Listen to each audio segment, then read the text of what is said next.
Hi guys, welcome back to Creatography Live. This is Andreas again. Today we're going to be working with the content aware fill, and we're also going to be using Quick Mask tool to show you some cool effects and some quick ways of editing your photos.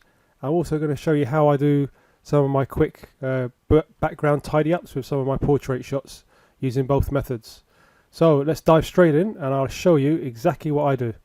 So you can see already we've got one image here. This is from a light painting shoot I did a little while ago.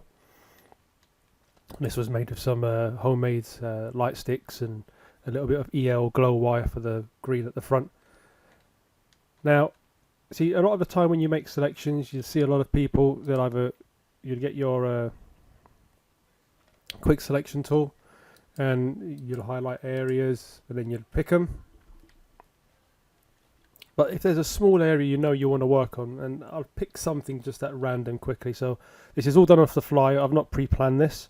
I thought it's a bit more fair if you see how somebody actually really works instead of having it all scripted. So I'm going to pick a brush, which is what I've done already now. So just pick the normal brush. And this is a low res image, so you have to forgive me on that one. And I pick my brush. I'm going to press the Q key on the keyboard. So I'm just going to press Q. And you may not see much has changed, okay, but if you look over to your right on your layers, it will go like a red color. So when you start painting with black, you'll see red. And basically what this is doing, it's telling Photoshop you want to select that area. So just very quickly, I'm going to, let's just say you wanted to do something with the greens here. So I'm going to brush over the greens, and it's a really nice way of really quickly tidying up an image or doing something to an image without having to make real big and precise selections. So here we go, we've got it selected, not all the greens but most of them. There we go, press Q again and now you have that selection. So from there you can go to an adjustment layer. So let's say we're going to go to hue and saturation. You can see to the right here, so you can actually see it's made a selection out of our quick mask. And if you want to know how I did that, I keep my finger on Alt, press the mask, and it will show you. Okay. So now I'll go to this adjustment, and I will start messing around with the colors of the image. I could pick the greens in the master up here, so I could pick from the drop down. I could pick greens. So then I'm directing it just at the greens in the image. So I can say, oh, okay, I want it to be blue. I can bump up the saturation, I can take it down, make it brighter, a bit more of a smoky feel, or make it darker. And so that's one quick method that you can use using the Quick Mask tool. Now I said I'd share with you another method, and these are only going to be quick tips I'll share with you, but if you want more and you want to understand a bit more, see me work in detail on any one of these, please just give me a shout, leave a comment, and I will. I thought I'd just give you some of the methods of me working, but in just little quick steps, but in just small steps for you. So here's another image. The model is Pixie Doll. I think this was shot at Six Towns studio, and you can see the image is okay as it is. Now this has already been edited, this image, so this is the before, sorry, this is the after, and this was the before, and I didn't like the background. I don't know if you can see. It just doesn't look very good. Now, I've done this on purpose. I've purposely had an image. I did play with it to make it look awful. So I did tidy it up so it looked a bit more like this. But what we want is, if I can figure out what we want is this image here. Okay? So I'm going to merge this. I'm going to get rid of all of these. We don't have to look at these. It'll be confusing. There we go. So this is your image. Now, there's a method I use, and I'm not saying it's unique, but I've not really seen many other people use it. I'll pick a brush again. I'll press Q for the quick mask. You can see here it's been selected, and I will go around the model like this. So this is basically, I'm going to select her. I'm going to move closer to the mic because I can hear me quieting down. Okay. Then I go to my bucket tool, fill in, get my brush again. Again, just shortcut because I can't really be bothered to do the whole lot. There we go. Yep, that's tight enough. Press Q. So now we've got a selection around the model. Now, I should have done a copy of this. So yeah, I've made a boo-boo. Right, I'm going to do a copy. There we go. Right, I've just dragged and made another copy because we need another one.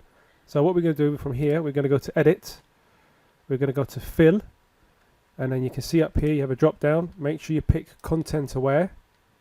And then press OK. And Photoshop will take a few moments to process it. And what it will do is it will look at its surrounding environment. And you're basically telling it to fill in this area with its surroundings. So this is what it's done. This is what it's produced. So Control D to deselect. It's done an okay job. I'm going to pick my healing brush tool. I've got it set to lighten in the mode. The reason I've done this is because I just want to tidy up this area here, just so it blends a bit more, and you'll see why. Doesn't have to be perfect, really doesn't. And we've got a horrible patch down the bottom, so I'll just dark it. So something like this. Okay, you can spend more time when you do yours, and then from there I'll go to Filter, Blur, and then Motion Blur. And you can pick, you adjust your settings. I mean, I don't know, let's see what I think. I'm just adjusting the angles. Yeah, okay, that looks fine. It's a bit patchy here and there, but it's smooth at the background. So we have that done.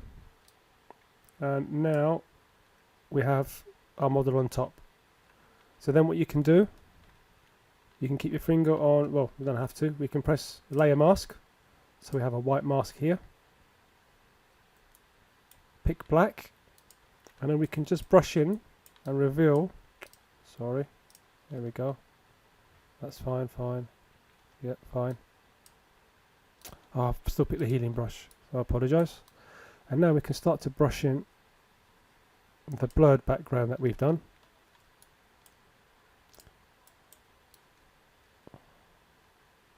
Like, oh, I'm sorry, I'm not doing a super perfect job. I'm just trying to do it quick for you so you can see. Press X to flip your key, so now you're painting back in with white, just to clean it up. And then again, I'll zoom in. I'll make a bit of effort on this bit,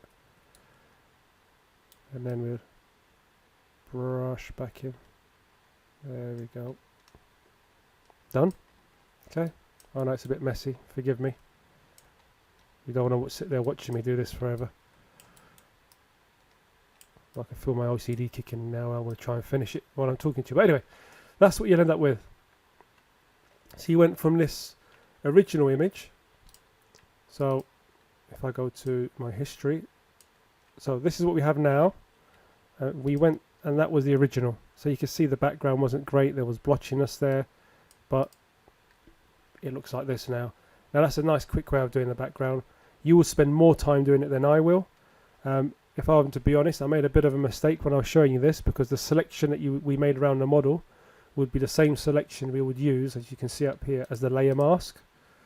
So here, if I inverted it, we don't have the model underneath. There we go. If I invert it back, here would be all you would need. So you would basically just copy that layer mask where we outlined the model, where we outlined Pixie, and then we would put it back on.